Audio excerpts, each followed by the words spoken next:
What is up, fellow sickos? I am Dan Valley coming at you with my certified fantabulous co-host, Mr. Grant Hughes. We are going to talk about future NBA All-Stars for every team. The concept here is we came up with over-unders for how many future All-Stars. So they couldn't have made an All-Star game already through 2025. How many future All-Stars are already on this roster? And we're just going to go over or under on it and see which teams, most of them are going to be at 0.5 just because having one All-Star is really, who's not already been an All-Star, really fucking hard. Surprise, surprise. I think it's going to be enjoyable. I'm excited to do this one. But Grant, how are you doing? I'm ready to stun you with some Jonathan Kuminga propaganda. So I hope you're prepared put the for Warriors that. over under at negative 0.5. This Quentin Post erasure will not stand. And don't forget about Guy Santos either. So did you say 4.5? Was that the number you gave for them? That's probably Joe Lacob's number. We got Santos and Post and Kuminga and Pods and Moody. Easy. What did you think about this exercise as you were going through it? I think it's it kind of forces you to, get past the surface level of I like that young player, or I'm not sure, to we have to kind of say flat out, is this guy going to be an all-star or not in a lot of cases? And it does force you to kind of think, I don't know, more objectively and more rationally about players that you just kind of we'll get to several of them because that's kind of what this whole exercise is going to be populated by, is basically young players that we enjoy, but we're going to have to kind of put our money where our mouth is. So I'm excited to hammer out some hard lines on a lot of these guys. This might be one that we need to revisit a year or two down the line, just to see how just unerringly correct we were throughout it. Yeah, that's exactly what I was. That's like with our regrades, when we're really not regrading anything because our first grades were spot on. And when we regrade it, it's going to be the same thing. The only note I have for anyone watching on YouTube, we went with a minimum of 4 names per team graphic.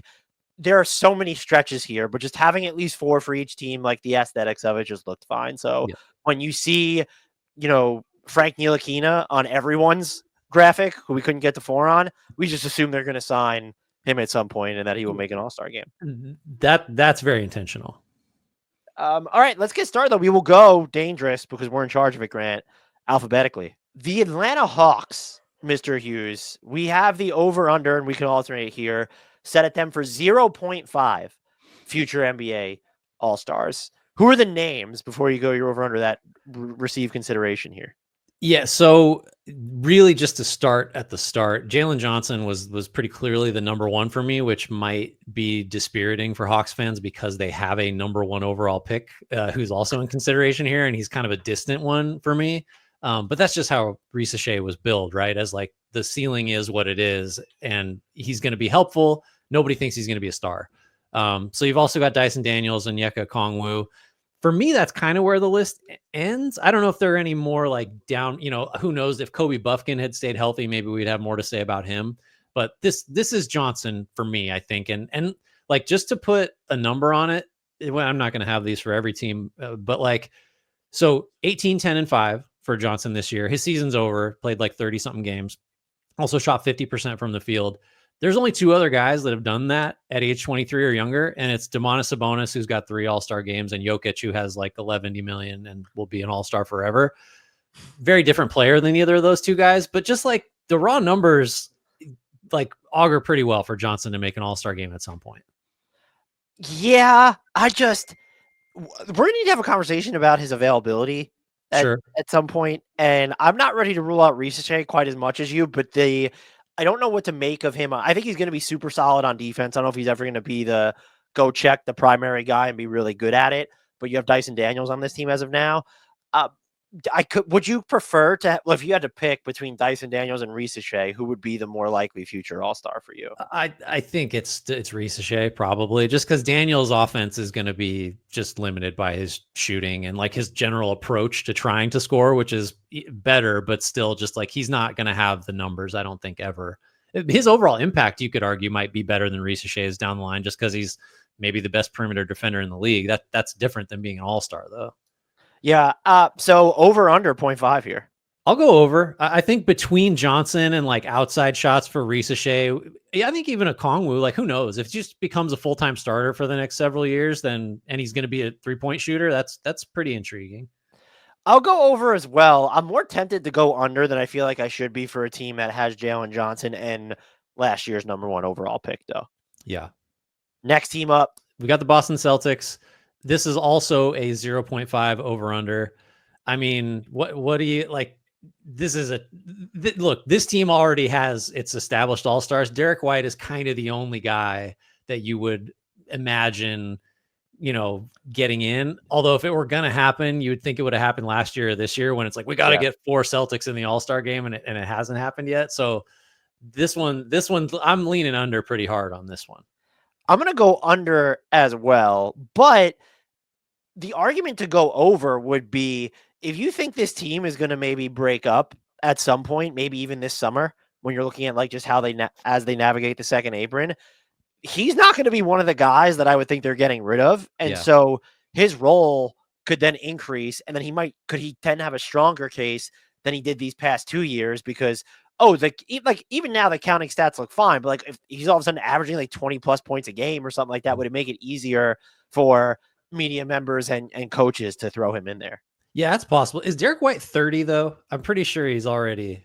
I should have had that up, but are we age shaming here? Well, we're career trajectory shaming, which is like how many guys make it to 30 without making an all-star game. And then not everyone's Norm Powell, Dan, that just suddenly become awesome at some point in their 30s.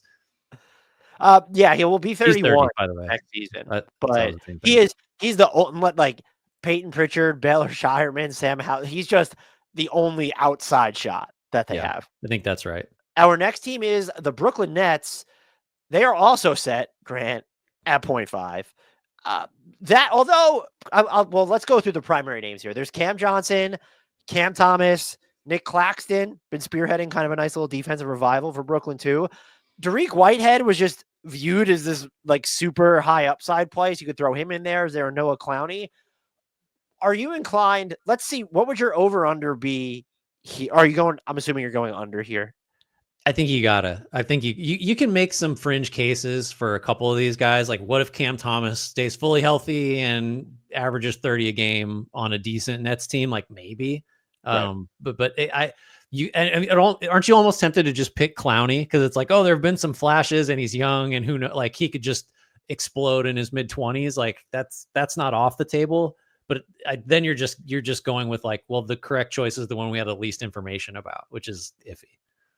And if they still did the center position designation for the all-star teams, you might feel better about saying over here because you could just envision, is Claxton like the best big? And it's like, probably not, but Joel Embiid's always injured. Kristaps Porzingis is getting older. Karl-Anthony Towns, I guess he would always be the default pick, but Mobley's coming up. So that's not maybe the best example. But if there was just a designated center position, because he's never going to beat out. It'd be different if he beat out a bunch of centers. He's not going to beat out a bunch of wings and like forwards as well. So now if I included their 2025 draft pick, that would be the best odds that whoever that is, it would still be under for them because they're winning too goddamn much. Right. Yeah. The ninth pick, that's not going to, your right. Great there. So I think this is a pretty clear under, even if you were to, futz the criteria and say, all right, what about their draft pick? Yeah. All right, we've got Charlotte coming up, and so the main guys to think about here, LaMelo's already made one, obviously. That's the thing you refer to all the time, although it's like 3 years ago now. Brandon Miller, Mark Williams, question mark, because I don't know, like, is he going to be on this team? We'll see. Miles Bridges, Tejan Salon, that's a reach, but the draft pedigree's there. So I got a Brandon Miller stat that might change your opinion a little bit, but are you leaning over or under here? It's 0.5, by the way. I'm going over because I am a believer in Brandon Miller. I think you may be correct to do that. So 13, so of the last just 5 seasons, like not including this one, obviously, because we don't know who will be on it. The last 5 sets of first team all rookie honorees, I guess you'd say. So if you made the first team all rookie in any of the last 5 seasons, that's 25 players. 13 of those guys have already made an all-star game. Which is impressive because you're talking about guys with no more than 5 years of experience. Yeah. So the earlier you go in that draft class list, it's like, well, of course, guys in their second year, third year are not going to be expected to make all-stars, that half of them, more than half, have already done it, bodes really well for Miller, who was a first team all rookie guy last year, averaging 20 plus, like is that wing type that everybody likes. I mean, if they trade LaMelo and it just becomes his team, then the numbers will be there too. So I like the over as well. And it's almost 100% about Brandon Miller. Yeah. I mean, will Mark Williams ever be healthy enough? And I'm open to the idea that Salon could just be better as his career moves forward, but he's just, as of right now, when I watch him, he seems super high energy, and I just don't know what else he's going to provide there. Right. So I don't know that they have another option aside for Miller, unless you wanted to throw in their 2025 draft pick, which is looking better than Brooklyn's right now, quite frankly. Sure.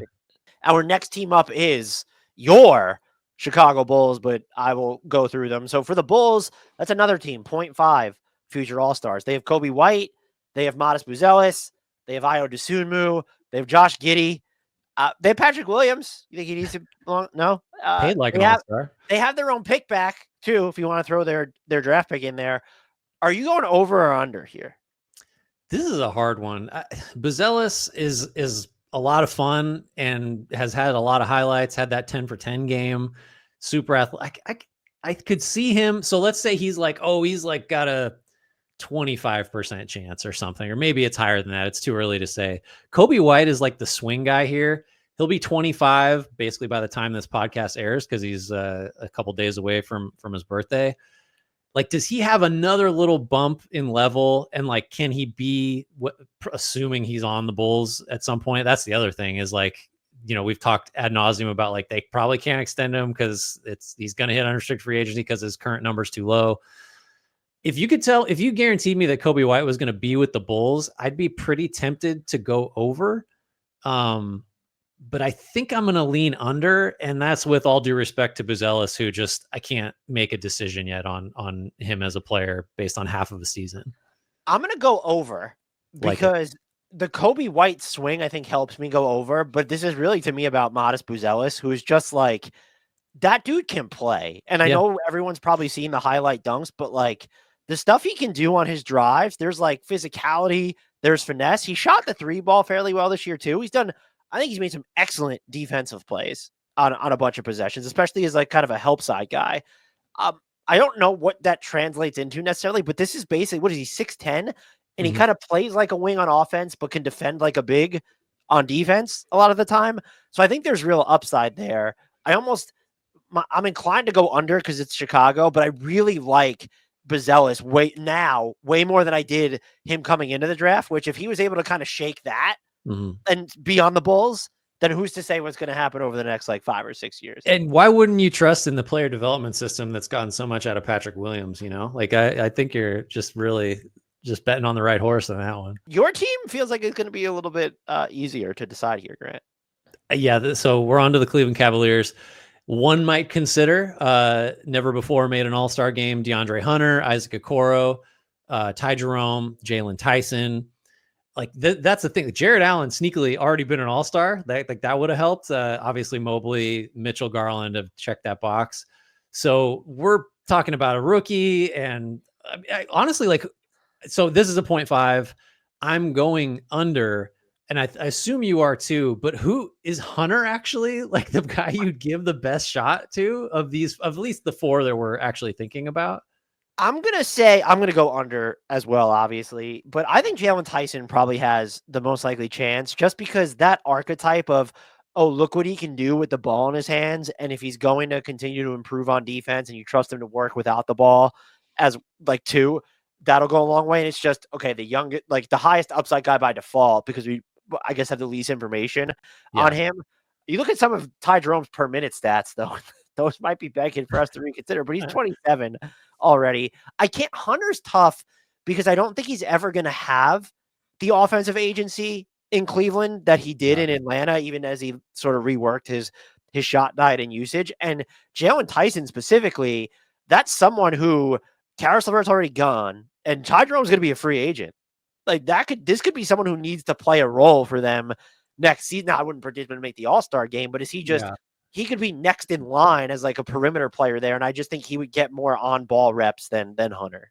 Yeah, the thing for Tyson is to really have a shot, he needs to outlast like at least one or two of the current like Yeah. 4 all-stars that the Cavs have, because his role will never be close to big enough.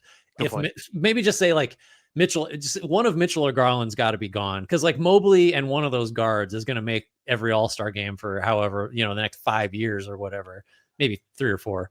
So Tyson just has to like hold on. So he needs to be good enough to justify that. Like he's got to get his second contract in Cleveland for sure, and then like maybe even a third to get there. But yeah, I just go with Hunter. I'm going under. I think I said that, but I would just go with Hunter because right now the level he's playing at is like a pretty high level, and I'm not confident anybody else on the list could get there. That's not the same as saying Hunter will be an all-star. It's just like, I don't know, he's close. You heard it here first, aggregators. Grant Hughes predicts DeAndre Hunter 2026 snubbed NBA All-Star. Honestly, this season probably would have been Hunter's best chance, and he wasn't even considered. So far, for sure. Yeah. Can he do this again? That's the $1 million question for him. Next team up is the Dallas Mavericks. This is another 0.5 over-under. I really only considered Derek Lively. I mean, I've been impressed with Max Christie since he's come over, but is there anyone else before we even get into our picks that you can bring yourself to meaningfully consider? I mean, Omax has finally gotten some minutes since they have 70% of Dallas's roster is injured, and I just don't know I don't think the offensive game is going to be there at all for him. Washington's a role player, like supporting starter. I guess the question it is about Lively.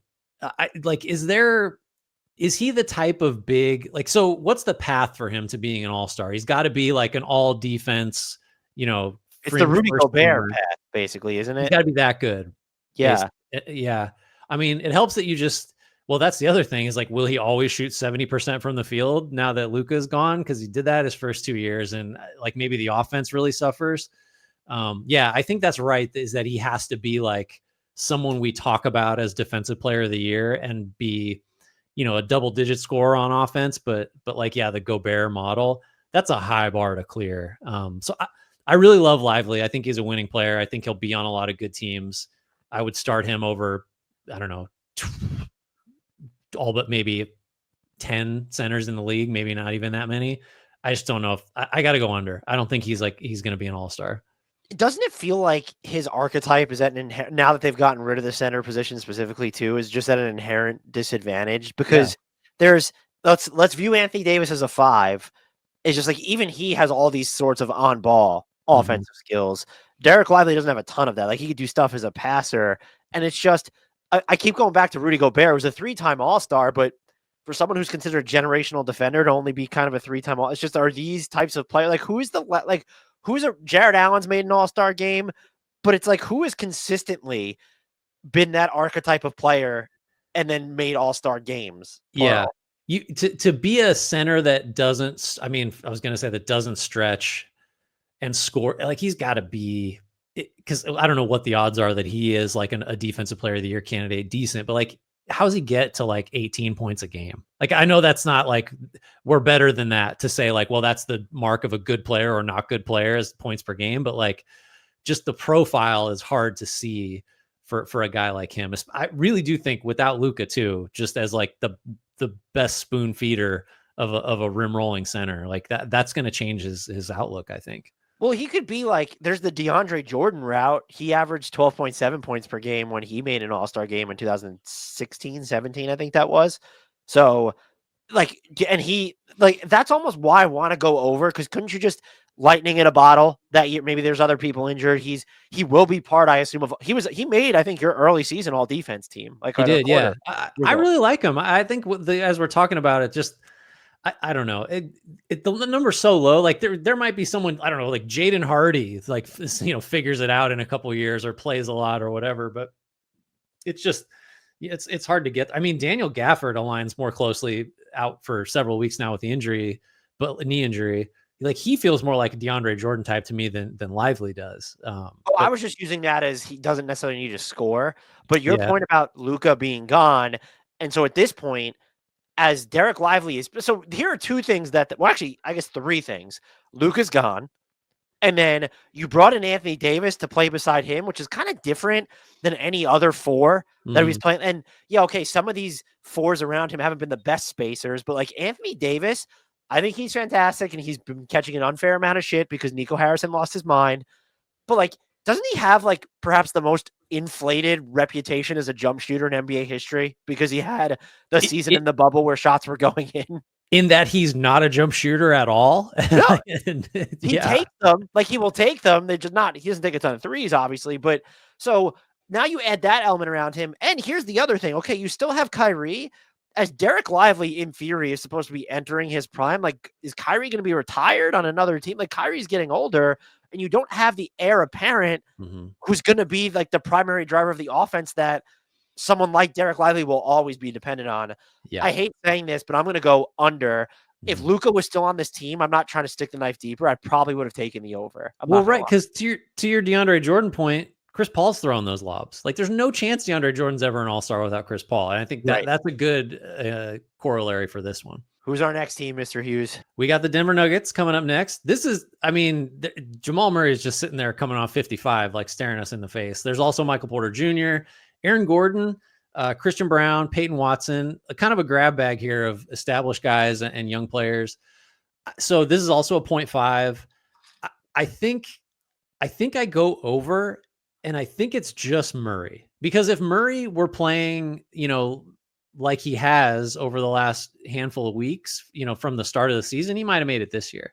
And so I think say that though. What's that? How many times are we going to have that exact? Well, sure. Yeah. The durability is there. Obviously that's an issue. I mean, isn't he though?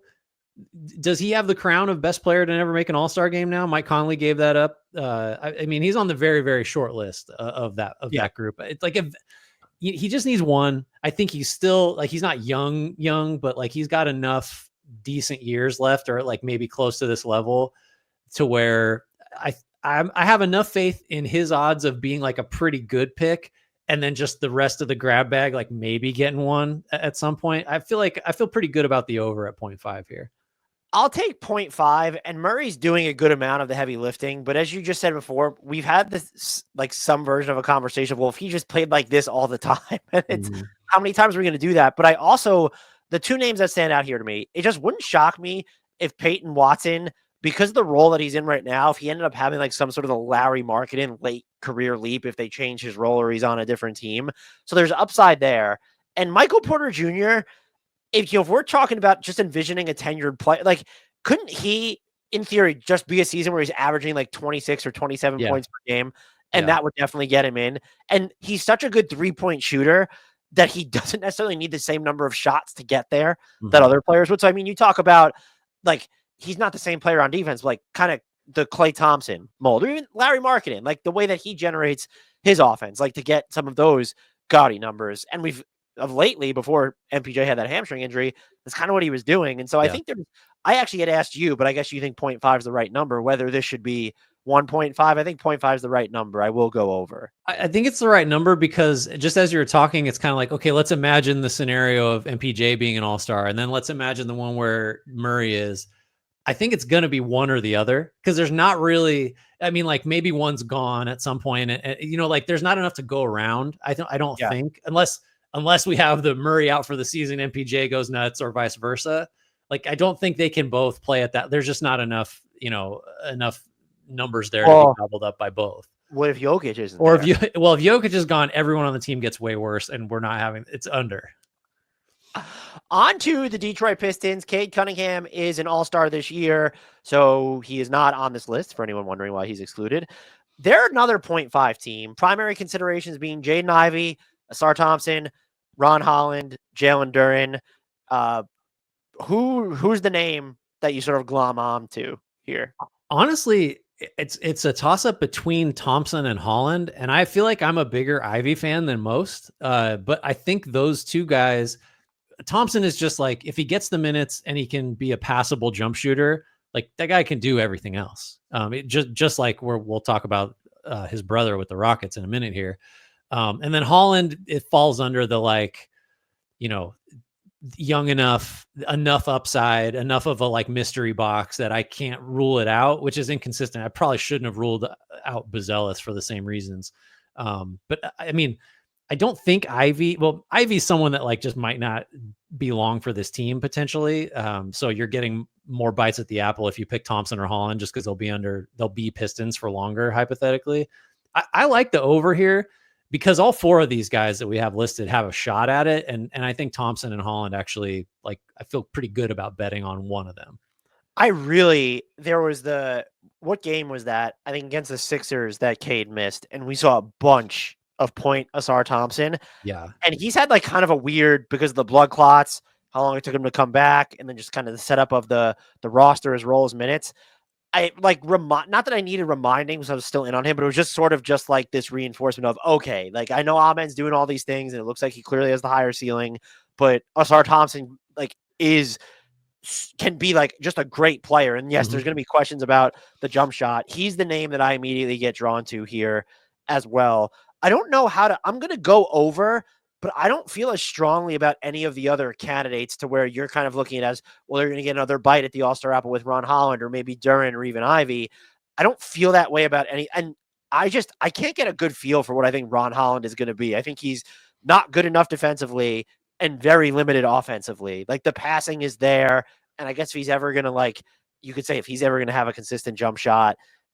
But I don't know if you struggled at all the same way. Like I see more of and he's had more reps, so I guess that's fair. But I see more of the theory behind what peak Asar Thompson could look like, even within his limitations. I don't see that vision as well with Ron Holland at the moment. For sure. And that's partly just because he hasn't shown us as much. We just haven't had the opportunity. I do think taking the over here is a real vote of confidence that the Pistons will be a very good team soon, because we should assume Cunningham's going to make several more.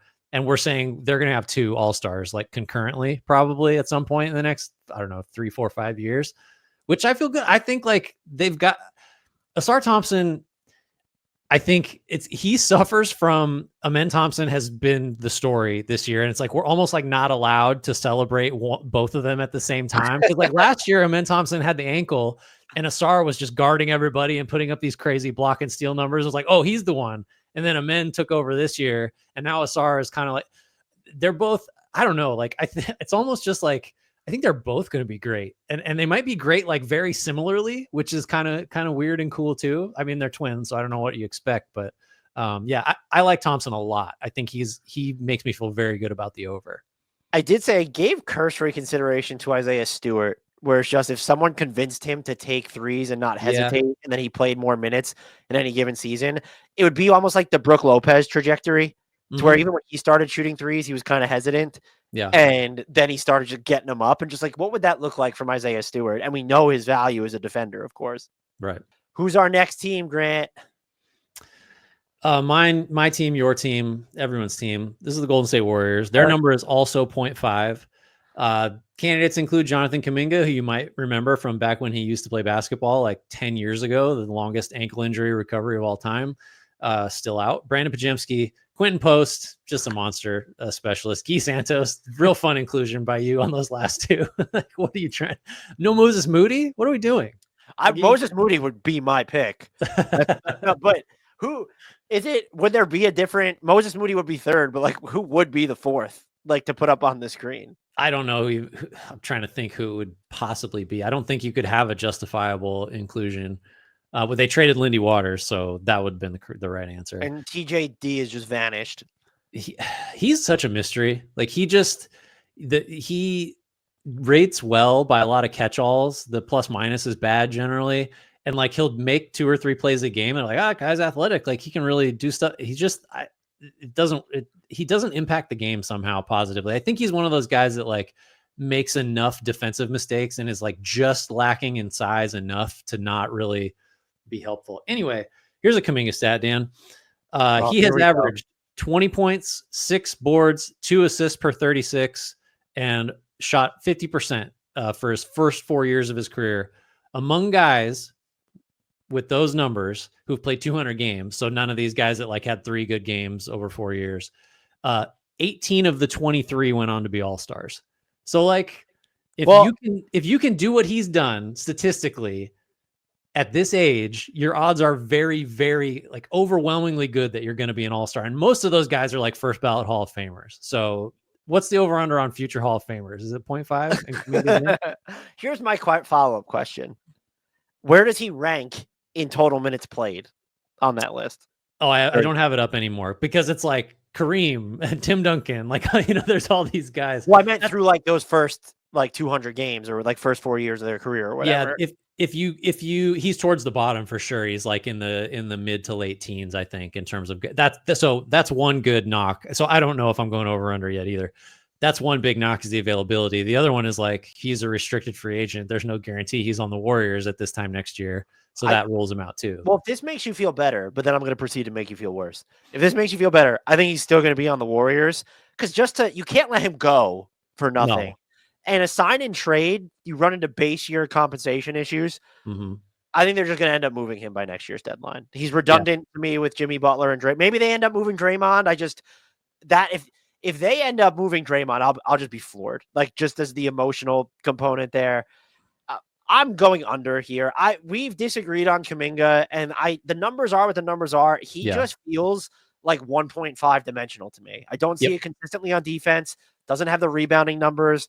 There's sometimes he like throws these passes, and even just the shot generation feels very. The word's not vanilla, but it's just he's not the best 3-point shooter, and it's just he's not going to generate his own threes ever. And it's just aside from him like. I don't want to say going in a straight line because he could do more than that, but just like, okay, he scores and he scores from like 1.5 levels. Yep. Let's say I don't see it, but he is so young and maybe he ends up being in a bigger role for them. And that's how it, pops. I guess I don't know. I would say not only have you and I disagreed about him, I disagree with myself about him, like basically like on a rotating weekly kind of time setup where I believe he'll be great. And then I'm convinced beyond a shadow of a doubt that this guy just is not like a winning player or a quality starter. So how do you feel about, this is so off topic, but like, how do you feel about the idea of, especially the way that they've been running their lineups with Draymond and Jimmy on the court? How do you feel about those two and him playing together? Like, do you see it working? I think the lineup I want to see is basically Steph, Pajemski or Moody, either one, Kuminga, Butler, Draymond. The spacing concerns are real. Kuminga will shoot threes, and we were talking before we started recording. Like Kuminga is as big of a 3-point threat as the current version of Buddy Hield. So what's the difference? Like he could definitely be out there. I think. So I don't know how to answer the question. I think there are going to be like real fit issues, the spacing crunches, all this other stuff. I think it's possible that the athleticism and the slashing in conjunction with Butler and Steph, like gets pretty interesting. The lane might just be too packed for it to matter. I think that the way you go over here and just say Kuminga will be an all-star is they will bring him back. They'll keep him. And it's only going to be a couple years before it's like, he's the guy because Steph will be gone. Draymond's gone. Jimmy's gone. Or they'll be in like dramatically reduced roles because they'll all be like 39 years old and that's not a viable way to go. So I think certainly ownership views Kuminga and Kuminga views Kuminga as the number one option on a team.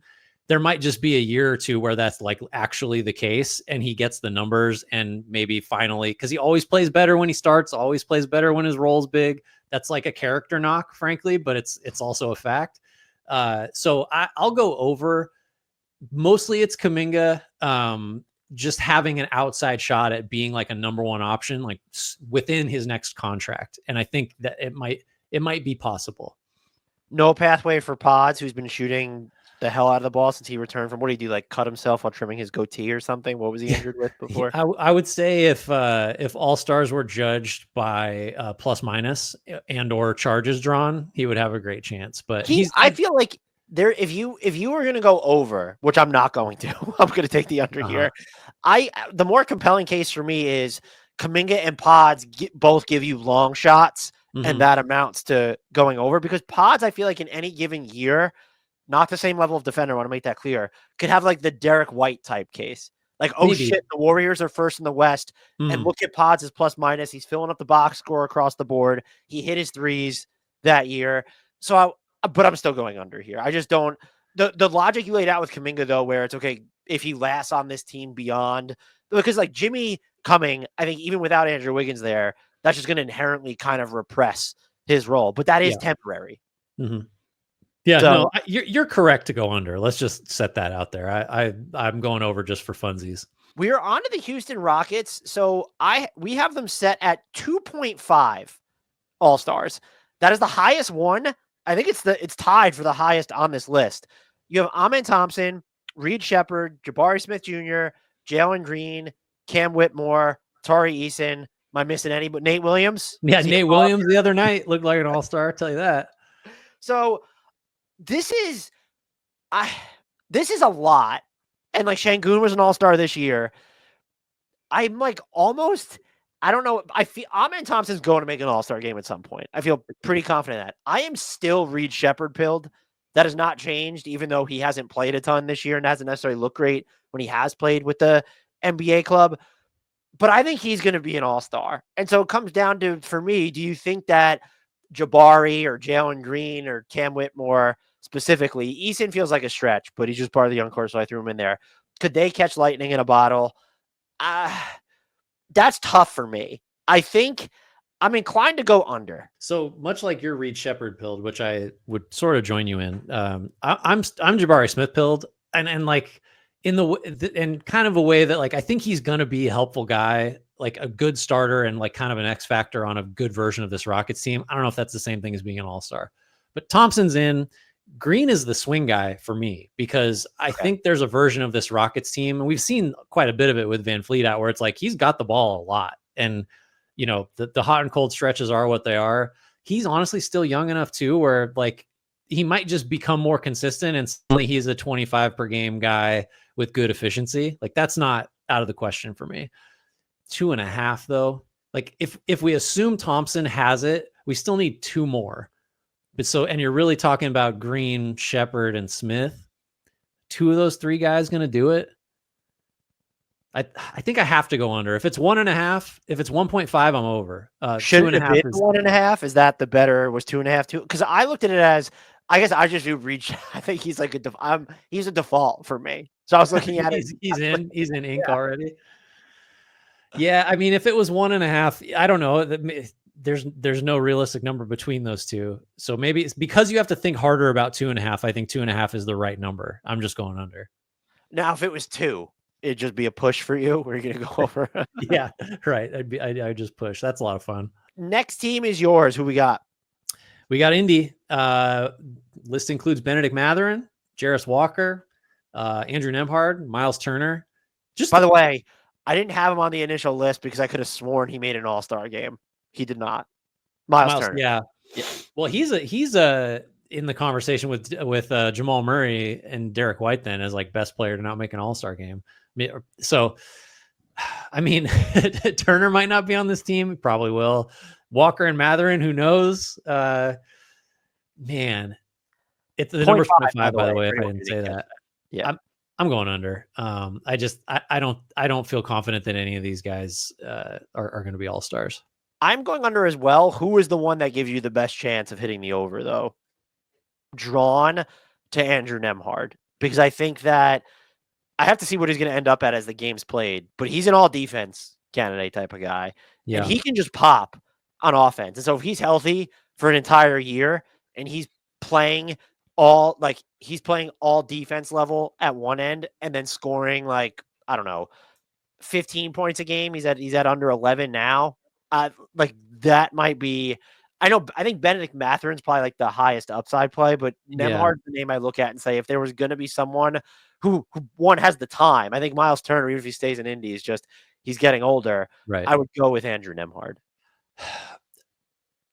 I just don't, Nembhard doesn't seem like, because he is a defense, defined by his defense to this point, do you think there's enough sort of room for him to be as big of an offensive contributor as you'd like with, Halliburton? Mathurin, yeah. Yeah, that's true, right? Actually, good point. How about this? If it's Nembhard, it means Mathurin's gone. And if it's Mathurin, it means, well, I don't know what that means. That's just hard to see with the Pacers. That means Tyrese Halliburton or Siakam. If we expanded it to like, he doesn't have to be a Pacer when it happens, Mathurin might be my pick, just because I think he could go somewhere and get like super high usage, like heavy minutes, and just the numbers would be there. I don't know. I honestly am leaning Turner, even though it's, he might just be he is already kind of on the back nine. I don't love any of them. I guess I'll just say Turner to be different, but I like your Nemhard case. We are on to the Los Angeles Clippers. Their primary options are Ivica Zubac, Norman Powell, Kobe Brown, and then I couldn't decide between Cam Christie or Trenton Flowers. I like the Trenton Flowers is just body type, so I just threw him in there. The over-under is 0.5. I actually think this is a little bit more interesting. I think most people, we know what they're going to default to, but couldn't you kind of see any given year like Zubats just getting it in, or more so this year would have been the year that would have been Norm Powell? Then you kind of start to circle back to the West, and it's, my God, like Yeah. how are like any of these dudes supposed to make it? So I'm going under 0.5, but I think the Norman Powell and Ivica Zubac aspect, and I still kind of just, I don't know what it is, but like I'm kind of smitten with Kobe Brown a little bit. And so if there's just like 5 years down the line, is he getting a shit ton of playing time? I don't know, but I do think this is an under situation. It's an under for me because I think what we are watching right now, like, is the year you're talking about for both Powell and Zubats. Like, this is as well as either of them, I think, it will ever play. Like, that's just, this is the apex. And maybe that means we're not choosing all-stars correctly, because Zubats, I think, really does have a really good case. And Powell, I think, if we're picking today, are we both Powell is most improved? Yeah, he's my most. Well, I will say he can miss one more game. Oh, Trey Murphy's making it interesting. Yes, he is. Do you see the stat the other day about his playmaking leap? And forget the scoring. Like, Murphy's just, now he's a great facilitator all of a sudden. Like, that's exciting. Here's the thing. Even more mind-boggling that Brandon Ingram was on this team for as long as he was. Because like Trey Murphy was showing those flashes like almost from the jump. Yep. Yeah. Anyway, that'll be the Pelicans section. Yeah, this is an under. I think Zubats and Powell are as good as they can be right now, which is very good, and it wasn't enough this year. I think Norman Powell is most improved, and I think Zubats is still probably, I won't say most, but like if you were building an all-NBA underappreciated team, for sure, he's on first team for me, because I don't even think I picked him for my all. You might have picked him for one of your all defense squads at the halfway mark. I don't see really anyone mentioning him. The Dunker spot mentioned him when they mentioned everybody. Those guys were thorough as hell. But I just like, if this, you said it, if it was going to happen, it would have been this year. And the fact that he can't even generate what feels like regular all defense buzz is, well, that ship is totally sailed then. Well, Grant, the Lakers. All right. So we got Austin Reeves. We got Dalton Connect. I see what you did here. You got Bryce James. That's making some assumptions. Why isn't Bronny on here, by the way, if you're going to do that? We have Rui, and any big they get for Luka. Yeah, Mark Williams might have been an all-star if he. Imagine if Luka just turns Jackson Hayes into an all-star. That's the wild card in all this, is like, he's going to make all these guys better some way. Like, so I don't know, maybe there's upsides to everybody. Reeves is, so this is a 0.5 as well. If I didn't say that, Reeves is the interesting one here. So he's already 26. So it's like, I don't know how much upside there is. And it's not like you can say, well, once LeBron's gone, Reeves's usage will be through the roof, because now Luke is here. So his usage will only ever be at like a number 2. Don't you think there's like a hypothetical where LeBron's gone, Reeves really is like the 1A to Luka, and the Lakers are very good somehow, mostly because Luka's there, and we got to give him 2. And Reeves is averaging like 19, 5 and 5, and shooting, getting back to like his early career, like insane 3-point accuracy. Like, that's possible. But because he's already late 20s, like, I don't know, like he might start slipping, in 2 years. Like, that's on the table too. Yeah, I have to go under here. I just don't. His would almost be the Derek, just to reference Derek White again, would have to be sort of the Derek White case, right? Yeah. I think I'm going under 2. Reeves, I did have to think about Reeves. I really like him, and I think there's like the scenario I laid out is like semi-plausible, but it's got to be an under, because nobody else here has a shot other than Bryce James, of course. I think what you could also go with is that because it's the Lakers, if they are good enough, there will be this assumption they have to get 2. And so in the post-LeBron era, it'd be Luka and Reeves, like you said. My counter to that would just be, well, they're just going to get another star in free agency, and Right. that Yeah. star will be making the All-Star game if they Yeah. have to get two type guy. In the made up future we're talking about, Reeves is the third option, not the second, probably. Right. I think that's what would derail any case he has. So under from me as well. The Memphis Grizzlies, Desmond Bane, Zach Edey, Gigi Jackson, Jalen Wells, Santi Aldama. Would you include anybody else on that list? I mean, you wouldn't do Vince Williams, Scottie Pippen. Yeah. Well, they just traded Jake LaRavia, so he's out. I had them as a 1.5 over under. Do you think it needs to be lower than that? No, because I think we would both agree that Desmond Bane has already played at an all-star level, and he's kind of in that Derek White, Jamal Murray bucket where it's like, it just, he's been good enough. It's just, either it's been an injury or not enough recognition. So I think he's a pretty solid given. And he's going to be with the team. He's got, I don't know why they'd ever move on from him. So then it's just like, so that's why 1.5 is right. Then it's like, man, Wells doesn't seem like an all-star type. He's just like a winning player that's going to be a role guy. Edey, I just don't know how you get, the minutes, the numbers to like, what's the case? Does Edey have to like, well, Edey has the Brook Lopez case, I feel like. Oh, that's interesting. I didn't think about that. If the stretch is real, then he's very different. And yeah, at some point you have to imagine that, are they really going to like split up the big man playing time the way, like it feels like they're at some point not going to have like 4 or 5 bigs. They'll have just 3, and he should be able to play the minutes there. Yeah. I think I'm going to be, no, I have to go under. So I think it's Edey or Jackson for me, because Jackson just feels like such a swing where he's kind of got like, it feels like he's destined. No, I shouldn't say this. That's like too extreme. That's more so like Isaiah Collier's destined for got you promoted or got you fired greatness. And like Gigi Jackson I could see him getting someone promoted, but he's not going to get you fired just because of where like the agency they give him. And so, but he does feel like a super, like in the vein of different players, like Peyton Watson, where he's kind of doing the least when you look, not the least, but you have Christian Brown ranked ahead of him right now. I still think he just might have more upside. And so I feel that way about Gigi Jackson relative to, a Jalen Wells or a Santi Aldama, guys who are doing more right now. What do you think about, like, we didn't talk about him much with the Rockets, but I think of Jackson kind of similarly to Cam Whitmore, where it's like, there's something there. It definitely needs to be like fine tuned, but the frame and the scoring, like the drive to score and the instincts and stuff, the athleticism, like he looks, when he walks on the floor for warmups, it's like that guy looks like an all-star. And then you see flashes in the game where it's like, that like just a big wing forwardy guy that can, out athlete a lot of players, like wants to score, wants to shoot a lot. Like he definitely has like the makeup or the look, I guess is maybe again the right word. So, man, fuck it, I'm going over. I'm gonna be an optimist for a change. I think I gotta go over too, because I love the Edey as Brook Lopez theory. That I hadn't really considered that. We're putting a lot of stock in Desmond Bane being a given, by the way, but I think that's reasonable. Well, if you want to lower it to 0.5, that makes our decision easier. No, that's too easy. Again, great line setting, because 1.5 was tough. You are going to take us to the Miami Heat. All right. Kalel, this is a 0.5. Kalel Ware, Jaime Jaquez Jr., Nikola Jovic, Pelle Larsson. Anybody else you'd even think about here? Like, I thought, like, what if just Terry Rozier had one of those Charlotte years, but it doesn't seem. Do we want to talk about Terry Rozier in betting odds, though? Do you feel like that's a good idea?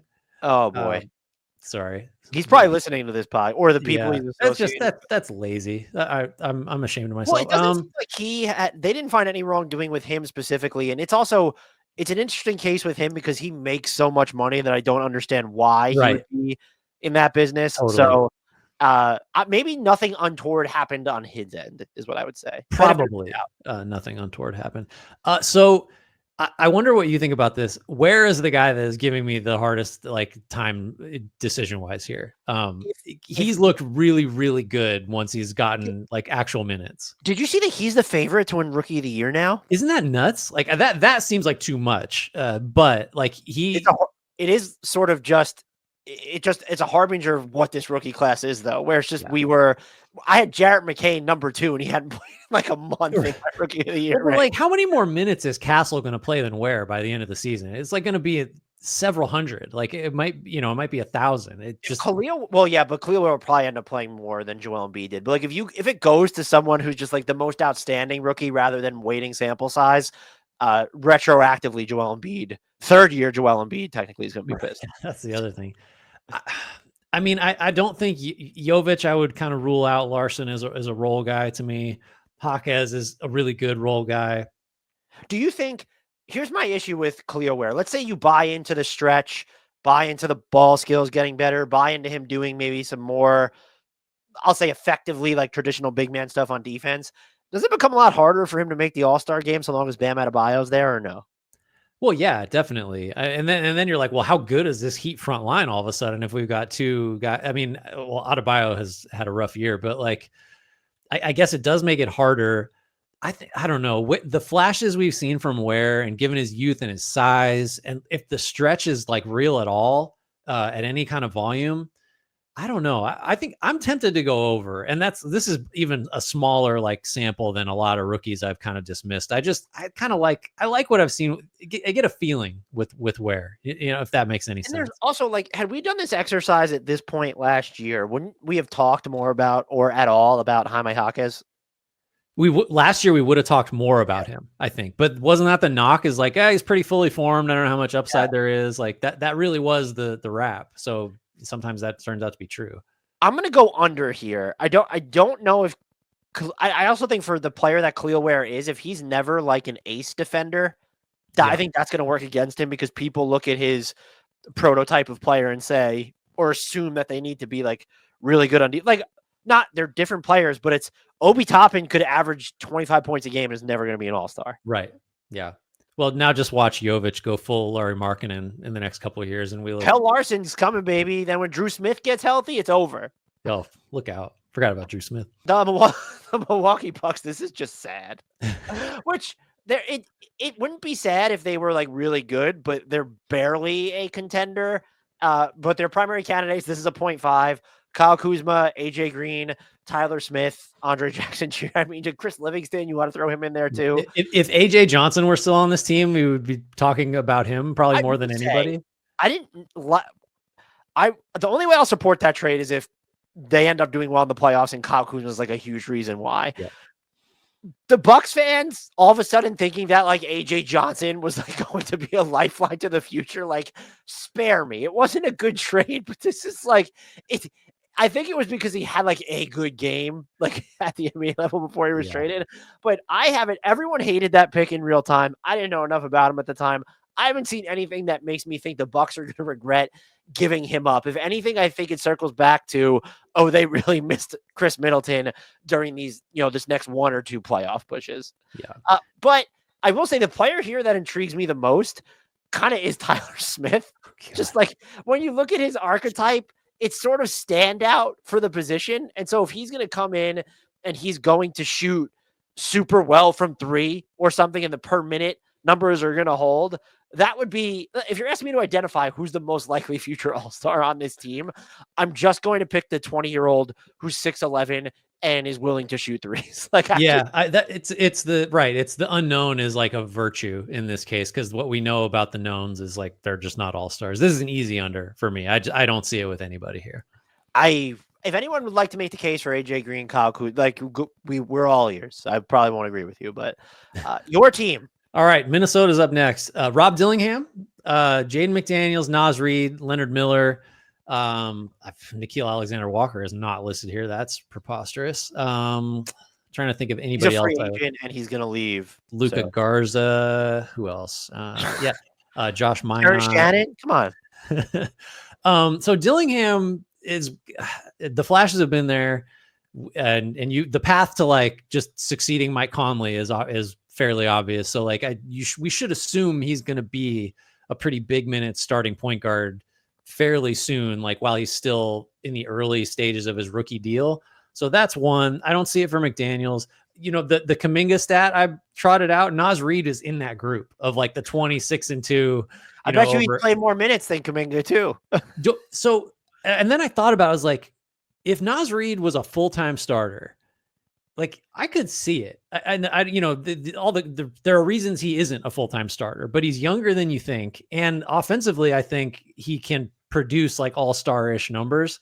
It's just like, what's the path to that? Is just what Well, when Randall's he signs gone. with the Pistons or the Spurs this summer, that might be That's the the thing. Like, can it happen here? I don't know. I think Dillingham this is a 0.5, by the way. I think Dillingham is the default pick just because you can see his impact already in short bursts. And he's got the lottery pedigree, I'll go over because I do think Reed has like a way outside shot at it. And I think Dillingham has actually a pretty decent shot at it. I'm going to go over as well. And what I would add to that is Jaden McDaniels can have an outside chance, I think, in sort of any given year. And we've harped a lot about, and honestly, it looked like he was going to have one of the league's worst deals at some point this season. And he's really done a lot to improve himself or just be better offensively. And what we're seeing kind of recently, and it's more extended than this, but like he's shooting 50% on 7 drives a game over his last 10 games. And so the fact that he has that element leads me to believe all defense staple. If there's ever a setup with this roster, and certainly if Julius Randle, I mean, this has coincided with Julius Randle's absence a little bit. It was doing it before, but now if you remove the Julius Randle usage from the equation, and then, you sprinkle in Rob Dillingham, but he's so good at working away from the ball and getting off the ball.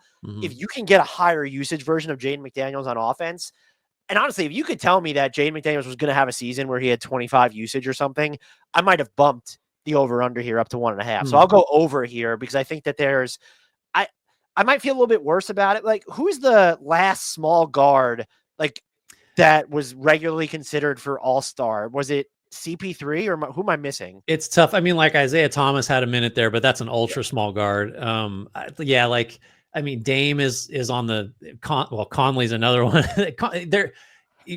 It's hard to do as a small guard, especially when you have a high usage like superstar guard next to you in the backcourt. Brunson is the answer. Yeah, good call. But there you go.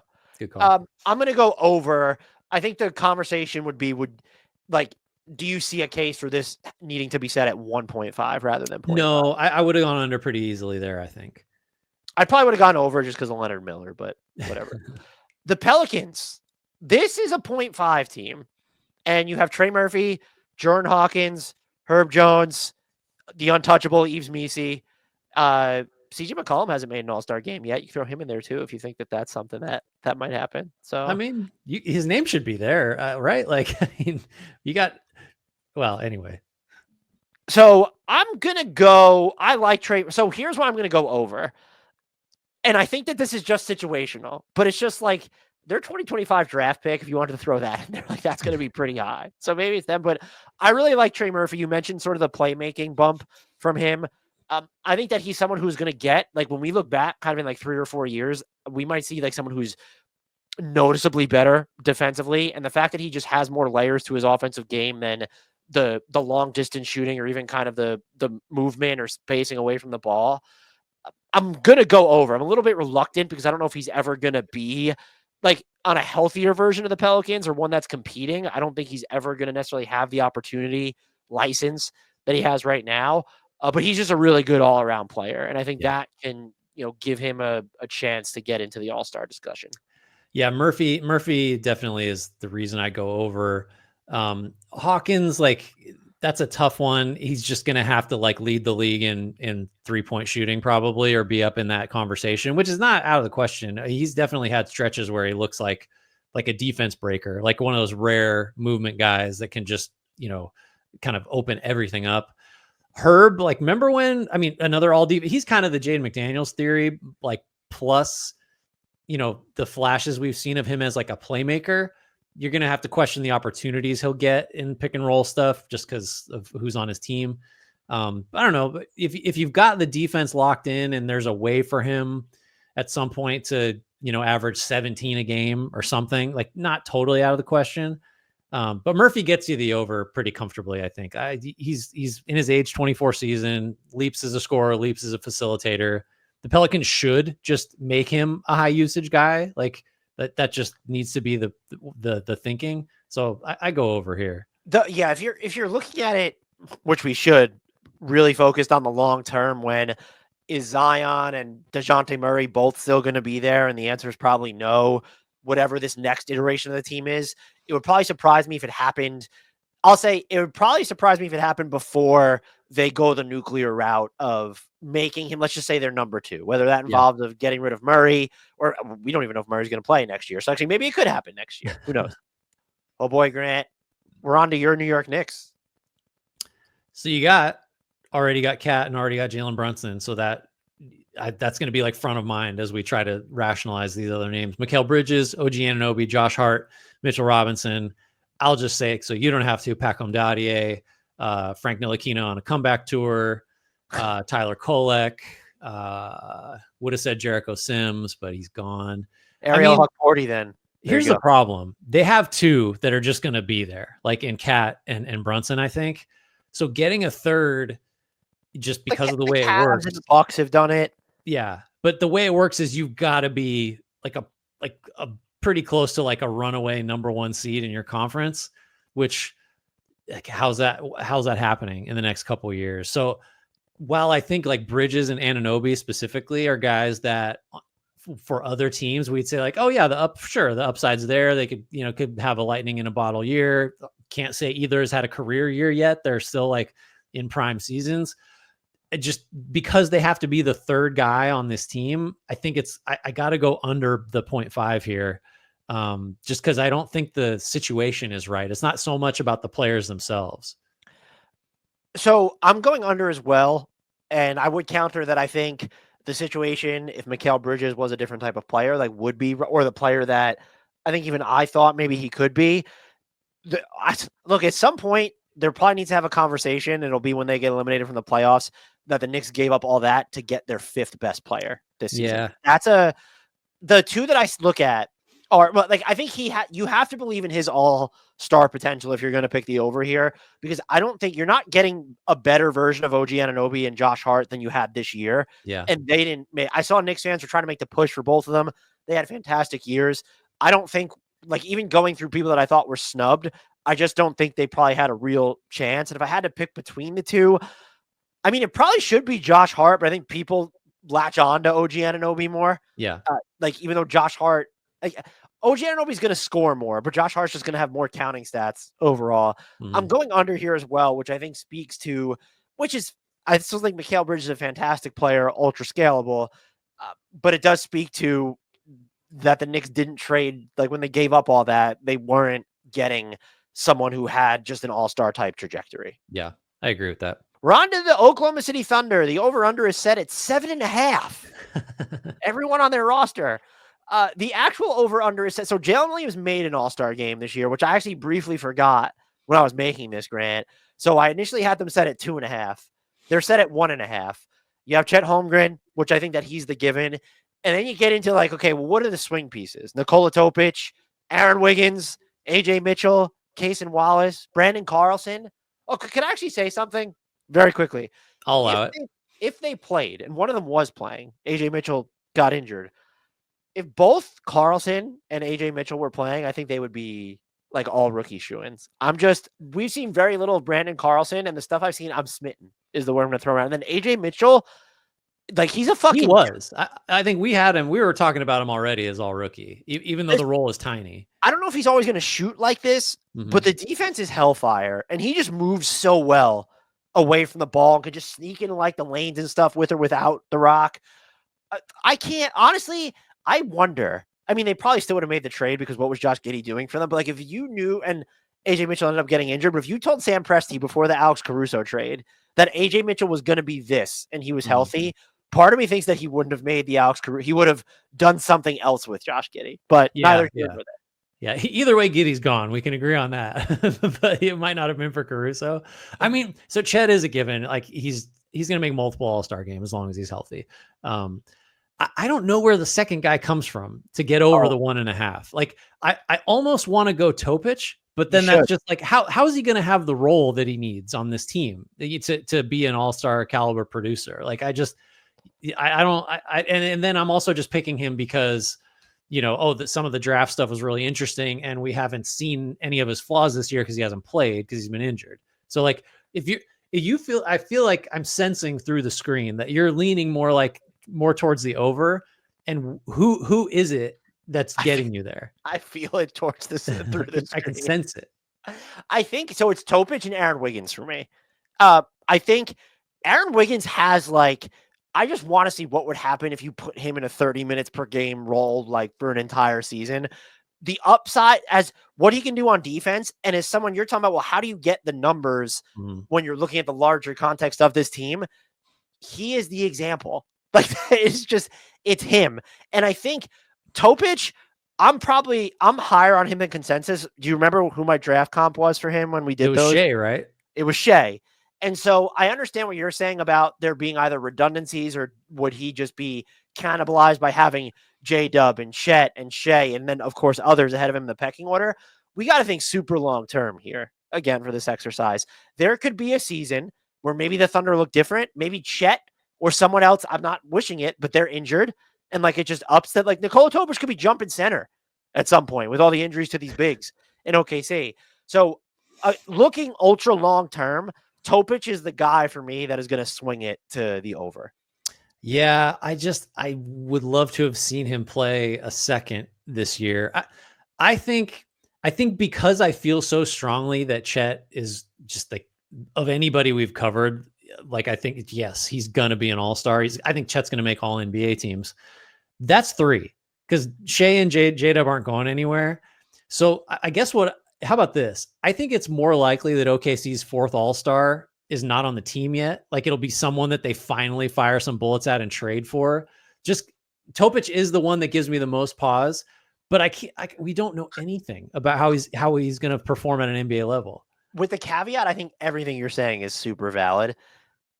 Based off J-Dub's limitations to this point as a number 2 type, couldn't you sort of see a progressive segue to they're going to slide him to the number 3 because Topic is more of that player, and that might be the pathway for Topic making it in the nearer term? Yes, I do. I could see that. What I haven't seen is Topic play. And so I don't know yet. I can't. YOLO. Correct over under, by the way. Correct over. I'm going to go under because I think getting the 4th guy is really hard. And I just don't know what the chances of that are. Have we ever had a team in the modern era that we never had a team that had 4 all-stars? The Hawks did it. Remember the Hawks in 2014? Everybody but DeMari Carroll. So it was Teague, Korver, Horford, and Millsap all made it. I forgot Korver was on that all-star because they had a trillion wins at the all-star break, and they just was we got to get 4 somehow, and Carroll was the one that didn't make it. That would never fly in the Western Conference. No, that's the thing. Now and they're in the West too. We're gonna take 4 guys from one team in the West. Okay, how old is Nikola Topic? I don't know, 12. Right, exactly. So he has another 40 years until he's going to retire or whatever it is. So I think because you haven't seen him, it's fair, but I think you're taking a little bit too narrow of a view here because isn't there a scenario where they decide this team gets too expensive, either Shea or J-Dub or Holmgren is just gone, and there's just sort of a net they got all these cost controlled assets and draft picks, and so I'm not wishing the end of the Thunder window. I just think this team, more so than any other team, the Rockets might come pretty close. Their future is so open-ended that I'm thinking 8 years into the future, basically. Yeah. And the Thunder always keep their young cores together forever too. They don't just start trading them off, because look, was Serge Ibaka ever an all-star? I don't think so. But no. they had, that would have been a fun over-under with Russ, Harden, Durant, and Ibaka and probably Steven Adams, throw him in there. Or I guess Adams came over for Harden, so that doesn't work. But man, the Thunder are good at accumulating young talent. Have you ever had that thought? No. By the way, you said Serge Ibaka. I need to see, and I won't do it myself because of how all the picks have ended up. The Serge Ibaka trade tree has got to be fucking crazy because you think they flipped him for Oladipo and Sabonis, who turned into Paul George, who then turned into a bajillion picks. Yeah. And those have just been some of those are still with the Thunder. They're going to start using them. They've probably sent others away. That Serge Ibaka trade tree might be one of the the nastiest, like filthiest in NBA history. Also, Sabonis on the Thunder feels like an alternate universe. That was a real thing that happened. Like he was on the Thunder. I can't. And they thought he was a stretch big too. That was the craziest. They knew, like you did, that he was the most overrated player in the NBA. They cut bait. They did it right. So you went under, which was the wrong answer. I went over, which was the right answer, and we move on to your Orlando Magic from there.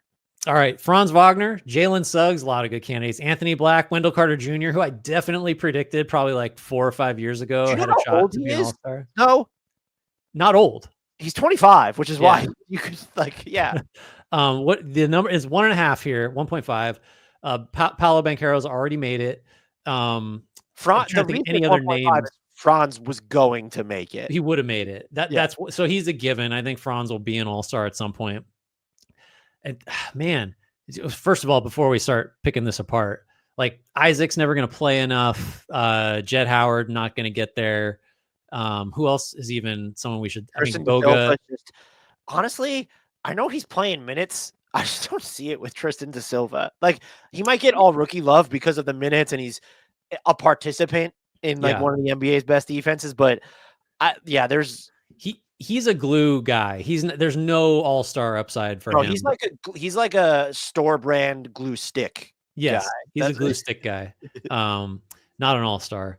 It comes down to like Suggs and Black mostly, because Carter, you could say, is he ever going to be healthy enough for long enough? Like, although you only got to play the first 40-ish games and then you can fall apart. His injuries just come early. What's his pathway when looking at? It's just the Al Horford case at that point? He's not really elite at any of the traditional big man things, but he does so many things that he's just awesome. He would need he would need the stretch dimension, I think, to become like his primary offensive utility. This team just needs a stretch dimension. Well, yeah, somebody better do it, right?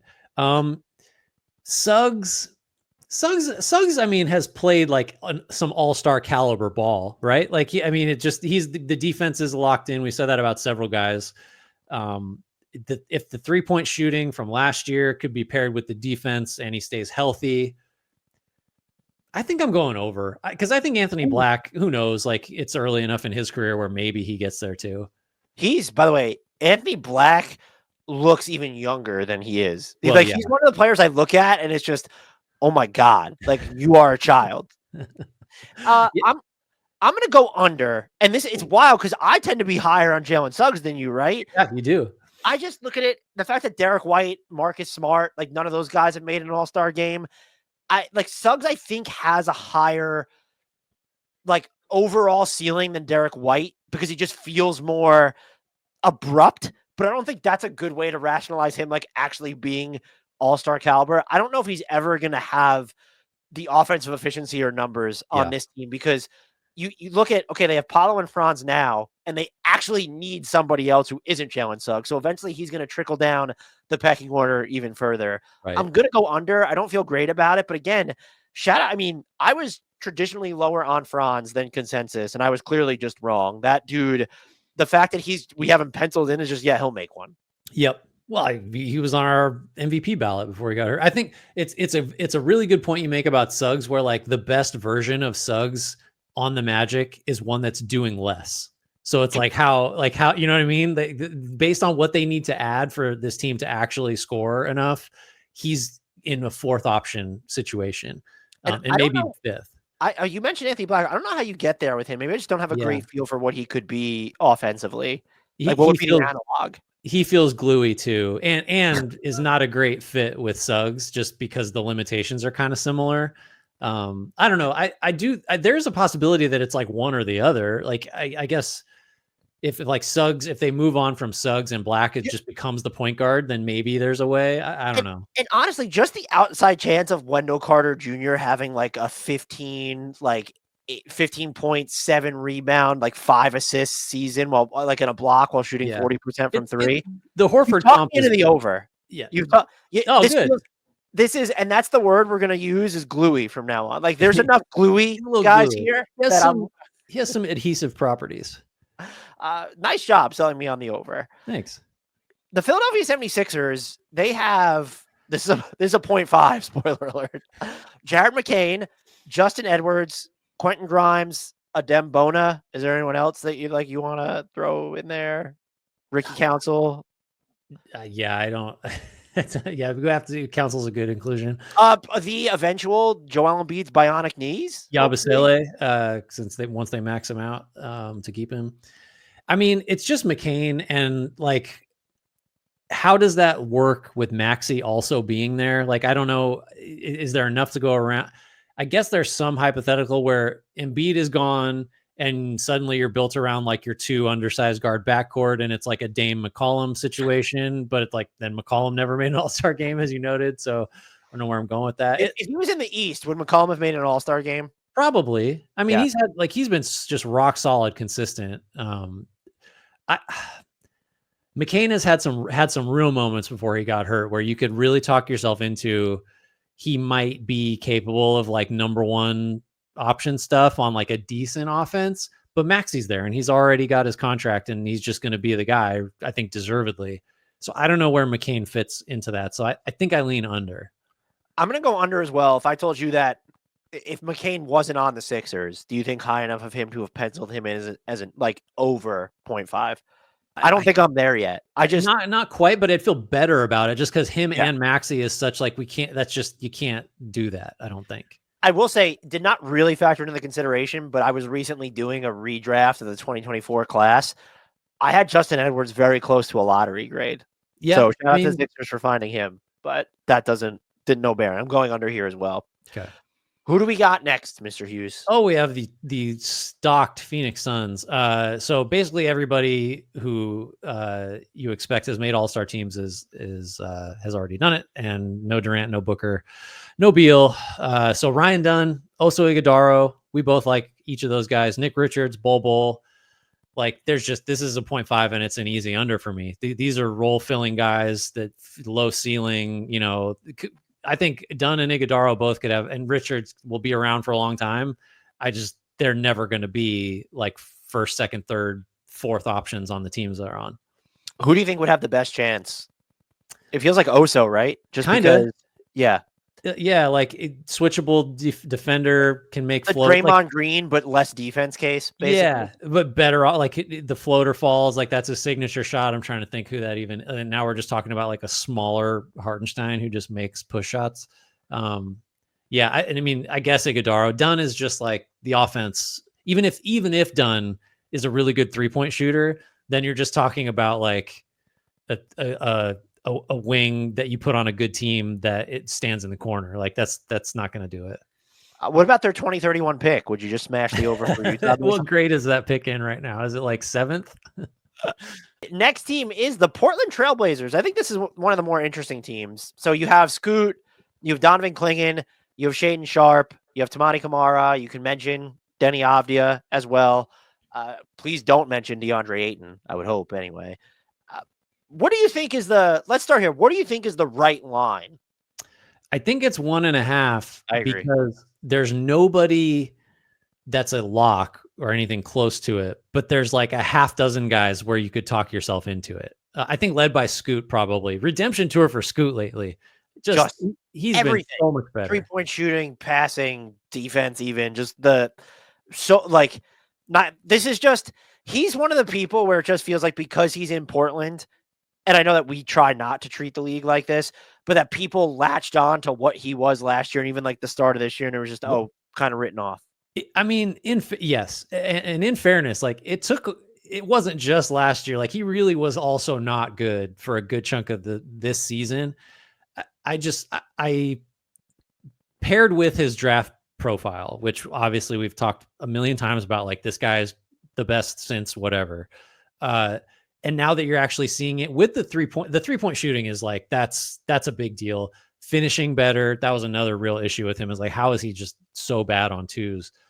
So I think Scoot is the safest bet, but then like Clingan might be an all defensive center. And Sharpe, I don't know, how far is Sharpe from being Jalen Green in a year? Like there's Kamara, I don't really see it, but like, I don't know, Anthony Simons goes on a heater at some point, or Denny Avdia. Like there's enough like extra darts to throw in addition to Scoot that I like the over, even if it's at 1.5.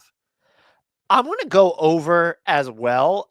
What's weird though is I'm starting to feel better about Donovan Clingan as my second pick than Shaden Sharp. I don't know.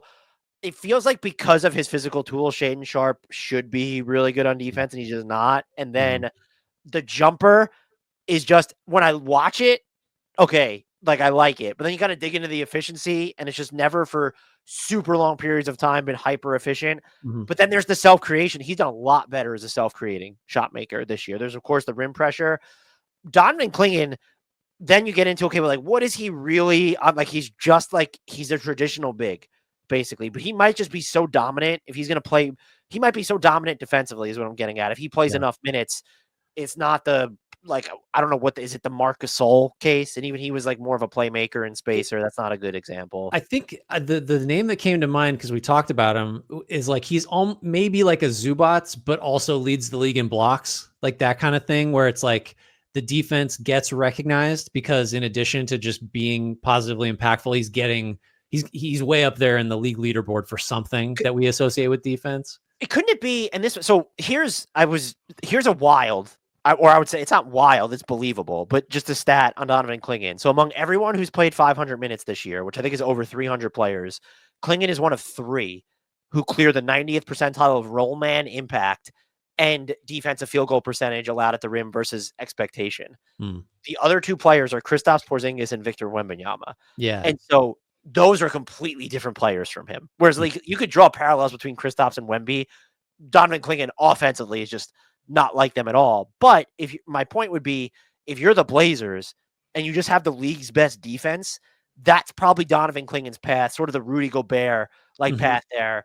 I think that Gobert is probably more of a versatile defender, but in terms of just rim protector, being enormous and knowing how to leverage that enormity, Donovan Clingan could be dominant on that level. And maybe it's because I already know what his wheelhouse is going to be. That why I feel better about him than Sharp to be the guy that gets us over the top. I don't know, but I think Sharp, conventionally speaking, is probably would be the one that people gravitate towards. Is that's why that's who gets them past. Yeah, but I think you're right to feel that way because Clingan, just based on his statistical profile and watching him, it's like you can imagine what it would look like if he, you can see the pathway like you just talked about. With Sharp, you're just like speculating on, well, if this and this and this develop, then he can be this. But it's still, I mean, it's still pretty ball of clay kind of situation for him. And you can be like, he's a great athlete that seems to be able to score. And like, what does that turn into? It's too hard to say. Is there any sort of comp for someone like Tamani Kamara that has been an all-star previously? Because he's averaging over 32 minutes a game this season. I just don't know if the scoring volumes there, because I thought about, again, different players like Andre Iguodala, but even that is just is he? I don't know what the pathway is to him being a volume enough score, because if he was averaging right now, let's say he was averaging 16 points a game, I think he'd be getting a lot more national attention because that dude is a defensive terror. Yeah, the first name that came to mind, and even this fails because he was a better passer and not as athletic, I don't think, but like a younger Nick Batum, where it's like he can just guard 1 to 4 and just do what you need, is smart, like that kind of thing. But he's a little different. Yeah, it's hard to come up with a comp for him. Iguodala is interesting. Iguodala was just another level of athlete, though. And passer too. Yeah, right. No, we're over. We like the Blazers. We like that. By the way, I don't know if you've looked, but people are now finding that we posted a clip from a podcast where I can't remember what I thought. Oh, the Portland Trailblazers are secretly stacked because we were talking about their depth. We got so much shit for that. And look, here they are ruining their lottery odds because they're too fucking deep. Here they are screwing up because they're too good. Yeah, good job, fellas. Your Sacramento Kings. I'll take them. Why not? Keegan Murray, Devin Carter, Malik Monk, Keon Ellis, Markelle Fultz, newly added. Number 1 pick. Got to throw him in there. They got 2 top 10 picks on this team. Let's go. I'm trying to think if there's anybody else we should probably not. Yes, there is. You mentioned him previously. Who did I forget? Jake LaRavia. Oh, Jake. All right. Would have been forgot about it. So this Carter, so this is a 0.5. Carter is early enough, but Carter feels like a kind of a role defense first role guy. We've how many of those guys have we talked about is like, yeah, but probably not. Like there's just so many.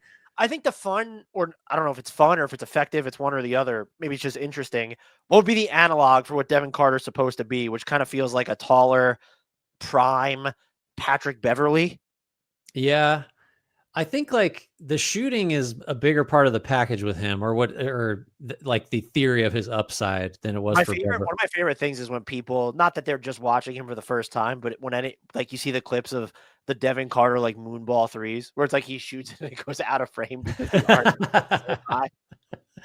I mean, this comes down really because you might have said Malik Monk if the Kings hadn't so quickly gone out and got another point guard, because he's like, well, if he's just going to be a point guard, maybe he's on the ball enough to get the numbers. Well, who did they get? That's gonna just, you're looking at Levine and DeRozan, or you were like factoring in Fultz? I'm talking about Fultz. They specifically went out and got a point guard. Like that's super limited because I don't think they love the idea of Monk being a full-time point guard.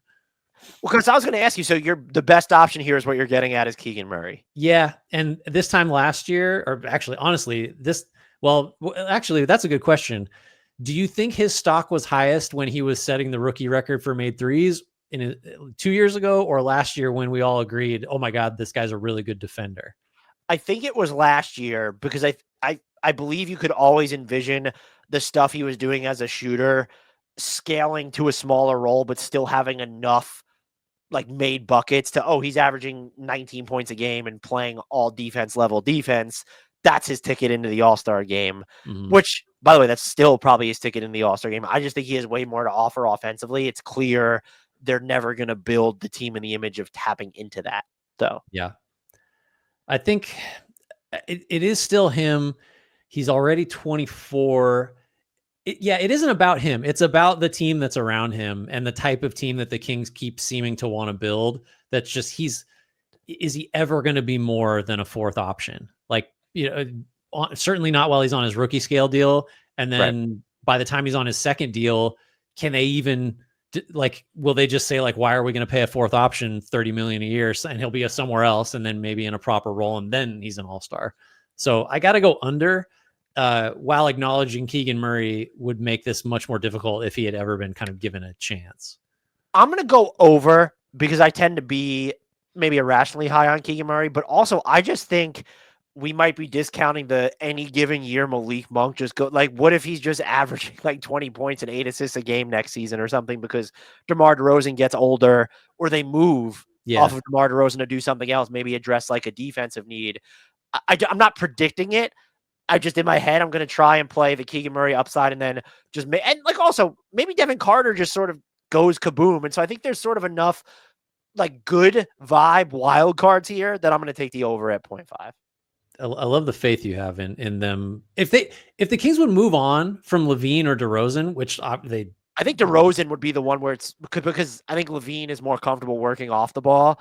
Yeah. And so if you moved off DeRozan, like, then maybe it gets super interesting for, could Monk or maybe a Murray or a Carter just pop? The thing is, though, like, if this team has all-stars, it'll be Levine and or Sabonis. And then, so how are the Kings? I guess, like, you're taking the long lens, basically, and saying those guys will be gone.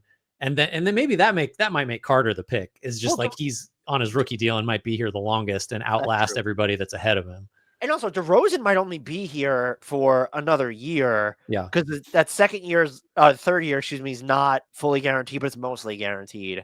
They could move him, though, as an expiring contract. Even Zach LaVine only has 2 more years left on his deal. Mm-hmm. Who do you view as the more transient piece, I guess, between DeRozan, I think. versus, and then like between Monk and LaVine, who would you consider the more transient Kings player?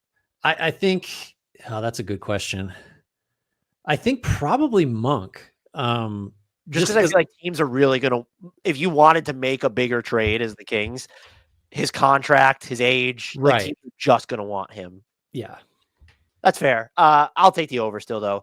We're on to the San Antonio Spurs, and they're somewhat fascinating. They have Devin Vassell, Steph Castle, Jeremy Sohan, and then, of course, I think this is the one who defines their over-under of 1.5, Julian Champagnie. I actually have their over-under set at 0.5. Do you think that's the right one for this team? You could make the case for 1.5 because I think for me, I'm in on Castle, and I would just take the over immediately Ooh. on 0.5. Okay, can you talk me into Steph Castle being an all-star then? So I think what he's established already is like a level of athleticism, defensive potential, like physicality, like smarts that I feel confident betting on. That turns into like I think he has multiple pathways. Like Fox being there is like, well, I don't think he's going to be the point guard now. But he's also young enough to where by the time Fox is 30, Castle's going to be 23, 24. So like he could outlast Fox pretty easily if the Spurs, move on from him or whatever. So part of it's the runway, part of it's just I think he could be a really good wing. I think he could be potentially a point guard. The shooting is the swing skill, but like we've decided that both Thompsons are like safe bets for that. So I just think everything Castle has done so far, plus his youth and plus like the pretty core belief within the Spurs that like he needs to be here for a long time, just makes me feel really good about his all-star chances. I think what's tough, anecdotally, it feels like people are more inclined to forgive. Let's use Amen Thompson as the example. The lack of shooting there for someone who can scale up and play like wings and forwards. For And sure. Castle may be a wing, but it's most likely a stretch to say that. Yeah. And I think that's going to work against him because what then separates him from we were equivocating on Jalen Suggs. Mm-hmm. I think Castle's is bigger, better athlete, has a way. I just see more possibilities. I would concede though, like Castle's like median outcome is not an all-star. So I'm betting on like because I think the distance between his floor and ceiling, depending on the shot, is like enormous. So I'm betting the ceiling while acknowledging the floor is like, oh, he's never gonna sniff an all-star game. I will say I was a little bit concerned about what he would look like in the De'Aaron Fox era now, but just like the way that you can, because he's big and athletic, like, and because of what Wemby does, like you have him screen for Wemby. It's like, that's kind of an out all the time too. He's got such, he's got Go such ahead. good feel for a guy that's that athletic where it's just like, I just makes me think he's going to figure it out. And I know feel is like, well, what does that mean? It's just like, I don't know. I watch him move around the floor and he like has a plan and like knows what he's doing and like thinks the game, like processes pretty quickly for his age. Like if you can do that and you're kind of like athletically unlimited, I'm going to buy. I just think the potential's super high. I'm going over as well, but Devin Vassell is the driving force for me, especially if the Spurs idea long term, even if you don't think that they're clearly not a finished product, but even if you don't think that De'Aaron Fox is here forever, the fact that they gravitated towards him makes me think they don't view Steph Castle as a future point guard. I mean, maybe they do. Not, yeah. And so I think if you're looking at, okay, this all-star needs to come from someone who's better suited to make that impact as a third option, it feels like Devin Vassell, who's like sort of this cross between Devin Booker or Chris Middleton to me. And that would be the type of guy that I think can shine through enough to be an all-star while also being the third best player. And Steph Castle, and maybe that just speaks to we don't evaluate defense closely enough or evaluate it highly enough. But we're both going over. I just have more confidence in Vassell having even though he's older, further in his career, I have more confidence in him having the all-star upside.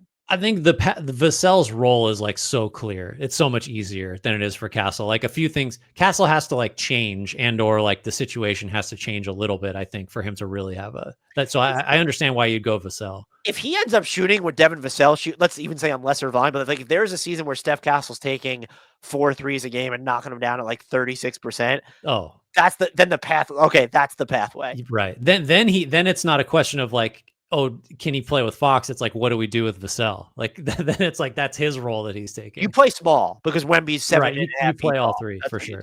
Yeah. Our next team is your team, and it is the Toronto Raptors. Interesting team here. You've got RJ Barrett, Emmanuel Quickley, Grady Dick, Jacoby Walter, Ochai Agbaji, Jakob Poeltl. Ingram obviously has made one. Scotty Barnes has made one, which I totally forgot about before looking it up for this. This is a 0.5, and I think I'm leaning under. And the one that's giving me the most, like, it's kind of a tie. I don't think Barrett's going to be an all-star. I also don't know how much sense Barrett makes on this team long-term now with Ingram. So between Quickley and Grady Dick, There are like some legitimate possibilities there. Would you include Walter or anybody else in that group, or do you feel differently about Barrett than I do?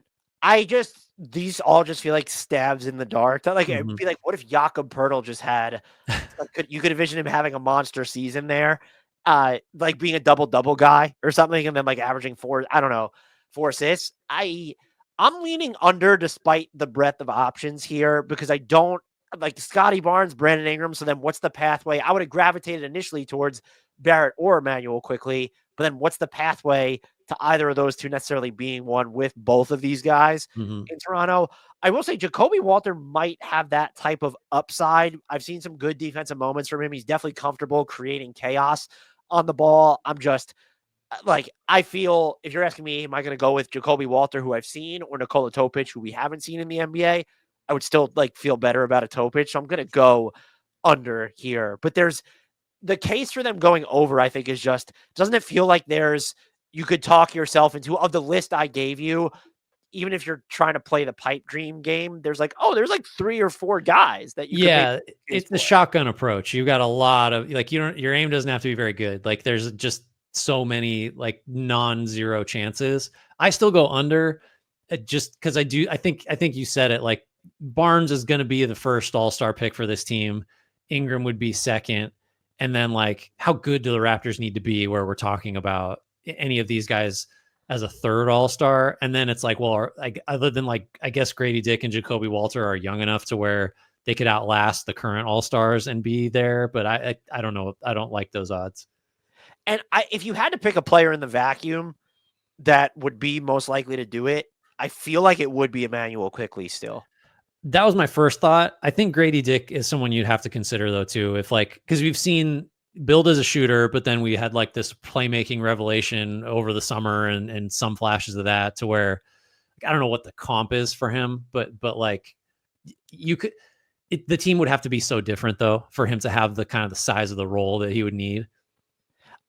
So I thought about like Ochai Agbaji for a second in the vein of, is there ever been someone who was consistently mentioned in the like legitimately in the All-Star discussion that was strictly 3-and-D? Because like if you can't go to Paul George or Kawhi, like then you're adding like a ton of dimensions to the game. Man, that's I don't no nobody like springs to mind. I mean, something like again, since we just talked about Kyle Korver made an All-Star game and that was just 3. No, I don't. Like I guess like Suns Mikal Bridges, but he hasn't been an All-Star. But that would be the type. Is it is it rude to say Clay? No, that's actually. I mean, that's asking a lot of Agbaji to get that level of 3 because I think Agbaji is probably a better defender, certainly against guards, than maybe Clay was outside of his first like 3-4 years. But yeah, that's a good one. I hadn't thought about that because Clay's Goes, such an like he could do extreme other pace stuff as a shooter. offensively. Yeah. Yeah. I'm just trying to think. I mean, Ray Allen was an all-star. I mean, that was 3 and some more offensive stuff, more so than the D, I think. Yeah, I'm like scrolling through the list of Vince Carter is not going to qualify. Sean Marion? That was mostly D. That 3 ball was busted. Well, that bodes well for Agbaji then. Yeah, I'm not seeing anyone else that's, and then like we're talking, I mean, we only need it to be a one-off for this exercise, but there's nobody that's like popping out to me. I guess it could happen, but it's not something I would. Yeah, somebody's gonna get in the comments and name like 5 people that we should have thought of. Well, we're doing this off the cuff, although I am looking at the list right now. I mean, yeah, but there's some guys here that like made it with no D. So, but they were more inventive offensively. So, and this wasn't even specific to Agbaji. There's just some people we've come across through this exercise that made me think we worship these 3-and-D guys, Mhm. but how many of them like while staying 3-and-D, like sort of in that, I don't know, like not being pigeonholed there, but staying within that box. Yeah. Like Well, I mean, we like those guys because of how they can fit around like whoever your 2 high usage stars are. You know, it's not because the 3-and-D guy doesn't like make the team. He sort of completes it. So like that, those guys just almost by their nature are like fungible because it's not like, you know what I mean? Like that's just the role that guys who are not going to be on the ball need to fill. And the whole trick of building a good roster is like figuring out who's going to be on the ball. And I guess also in the modern era where it feels like there's this vast appreciation for those types of players, this would be like, I don't know if we're maybe graduating from that type of discussion, but this does feel like maybe it could happen more commonly, or at least have a better chance of happening at all because of the way we value those types of players now. Our next team is my team, and it is the Utah Jazz. I don't know if this is upsetting or not, but so the over-under is 0.5. Keontae George, Isaiah Collier, Walker Kessler, Taylor Hendricks, I'm still ultra high on. Cody Williams, number one on my big board, Grant. I don't write off rookies, but if you were... But if you did... if you did, who would you be more inclined to write off, Salon or Cody Williams? Probably Salon, because I just don't know what the theory is of him, which is saying something, because Cody Williams has been capital B bad. Capital L for low volume, but also some other stuff here. And then I was trying to think of just of the more established players who would be, I think it's Colin Sexton would be most likely of them, between like Collins, I can't really get there, and Jordan Clarkson. So I included Colin Sexton here. Yeah. It's 0.5. What are you going with, over or under? I think it might surprise you that I'm going to go over. Kyle Filipowski had 20 and something last night. Is another one to think about. So it's mostly George. And so I was doing something else about George, and like the knock, I mean, there are plenty of knocks, but he's had some high moments, but it's like around 39% from the field and just under 34 from three over his first 2 years. And it's like, oh my God, like you can't have an on-ball guy that is at that level. It turns out like if you play enough to accumulate those numbers in your first couple of years, like you're doing, there's enough about you independent of your scoring efficiency to like justify that. Now, I don't know how to divorce that from like the specific team context of Utah, which is like, we're trying to lose, so we're going to play a guy like that. But there's something like 10 players that have played their first 2 years and shot it as much as George has at the percentages he has, which is say like really bad.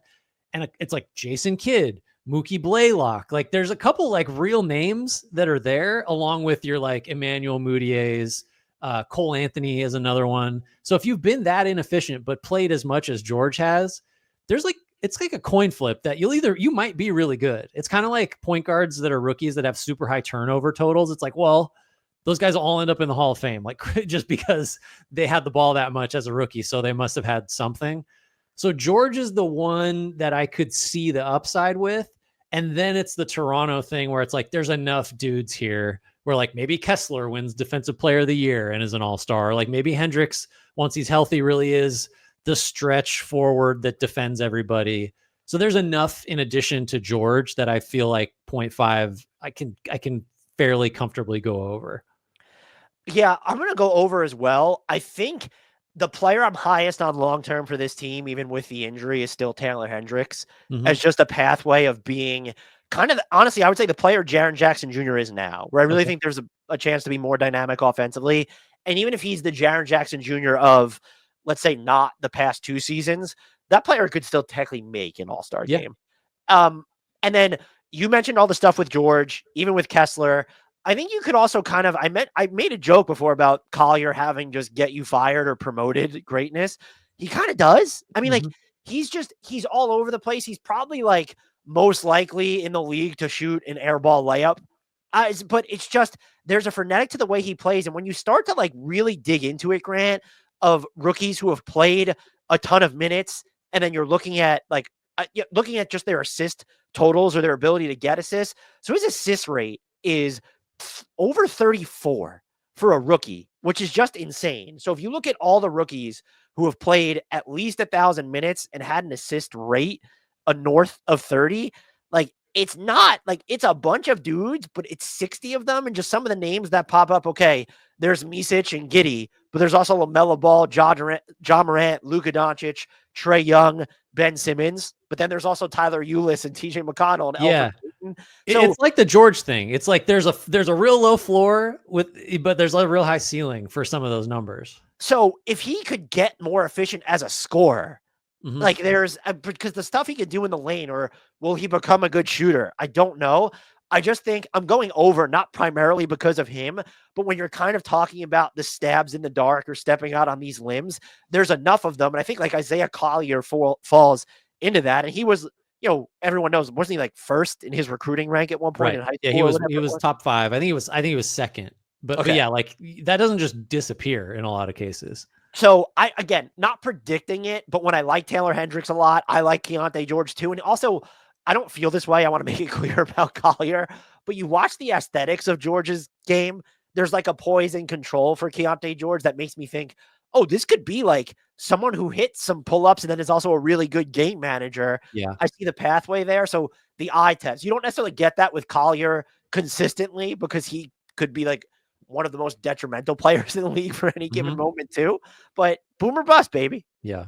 And it's way too early to call it on Cody Williams. Like if the problem you have with him is that like he's passive, well, okay, that's different than like, oh my God, he's unskilled, or oh my God, he like can't do anything. It's like it's like choosing not to do anything. I don't know. That's kind of a weird problem to have, but it's not fatal. Where would you take him? But I don't need an actual pick but like if you were to redraft, would you still take him in the first round? I mean, of this past draft, probably. Oh yeah, in the first round, yeah. Okay. Because everything you thought about him, all the upside you saw is still there. It's like you can't. It's still if he gets through year 2 and we feel no different, then you have to reevaluate. But like I'm not. It's just it's a cop out, I guess, but it's just too early. And nothing like Colin Sexton just have a year where he's averaging 25 on this team. Like he could average like 25 points if they played him enough, maybe. Could happen. Sure. Of course. Yeah, he absolutely could. Our final team is your team, and it's the Washington Wizards. Man. Okay. So the Wizards, basically, it's just you should have just put entire roster, I guess. Although Chris Middleton's on it now, so he's made it. Alex Sarr, Bilal Coulibaly, Bub Carrington, Keyshawn George, Jordan Poole. Jordan Poole. Yeah, I mean, I don't know if we're going to talk about Colin Sexton. We got to talk about Jordan Poole. Jared Butler would have made this list, but he's still out. Corey Kispert, who knows? There could be a leap in there. This is at 1.5, and it's so many of these guys fall into the thing we were just talking about with George and Collier on the Jazz, where if you've played enough as a rookie to rate in some of these like cherry picked groups of guys that are like the worst to ever this, or like the highest turnover that, or like, it's almost good just because, you know what I mean? It's not like a death knell for your career. So Sarr being like a sub 40% shooter over the sample that he's played, and like Bub Carrington being just I don't know, is he still like dead last in EPM? That's all. It just shows that they're playing a lot, which again, it's the Wizards and they're trying to lose. So I don't know which way that cuts. 1.5, Dan, I'm going under, while acknowledging that Coulibaly is still one of my favorite young players in the league. And Sarr, at least lately, we talked about him a little bit a few weeks ago. Like I get it now. Like I understand the theory of Sarr. If it were 0.5, it'd be an over. I don't know. I'm not confident enough that we're going to get 2. So I look at, as much as I love Coulibaly, I look at Sarr as the given for me. And this is, you mentioned cherry picked, and this is cherry picked, but the baseline feels so modest that when I saw the results, I was like, oh, so here's everybody. This isn't rookies, Grant. This is just anyone to average 3 assists, 1 made 3, and 2 blocks per 36 minutes as the benchmarks, at least hitting those. Victor Wembanyama, Chet Holmgren, Joel Embiid, Anthony Davis, and Marc Gasol. And so I looked at that and I was like, oh, and like he's gotten more efficient even around the basket too. And we even when he was at his worst or his nadir, we kind of understood the theory of him on defense. So I almost look at him as a given. And so then it comes down to how much do you like these younger guys? I love Coulibaly, but I also do sort of feel that offensively there's a really low floor there if you're not going to use him properly or force him to engage in the volume. Yeah. But I really like Bub Carrington too. Like that is, I know people kind of bemoan the rim pressure or lack thereof. I mean, I don't care. Like there's just, that guy can manage the game, get to his spots, hit pull-ups. And I think just based off his size, he's going to end up being somewhat good defensively. I'm going to take the over here. I don't feel great about, like, if you ranked all the overs we took, I don't know how good I would feel relative to that, but I'm going to because I believe in Alex Sarr, I'm going to make the bet on Coulibaly or Carrington specifically making an all-star game before their careers are over.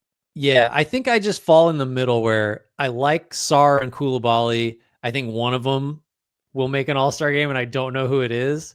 And I just saying both. I guess Carrington is the wild card here because like then it's just there's like can 2 out of the 3 do it? It's really tough. Great line. Really, really, really tough though.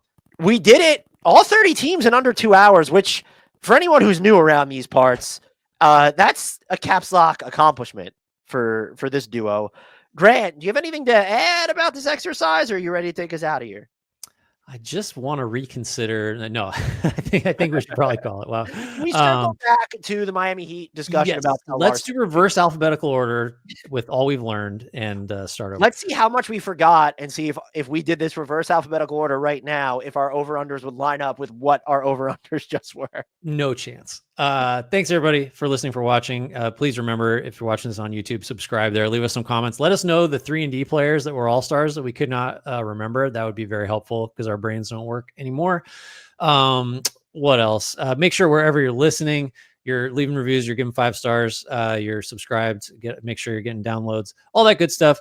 Join our Discord, links for that in the YouTube and podcast description. I think that's going to cover it. Thanks everybody. Enjoy the All-Star break. I know I will. And shouts Frank Ntilikina, who got a mention this episode, several mentions organically because he was relevant. It was an all-star conversation. How is he not going to get mentioned? And apologies to Jared Allen, who we pointed out has been an all-star.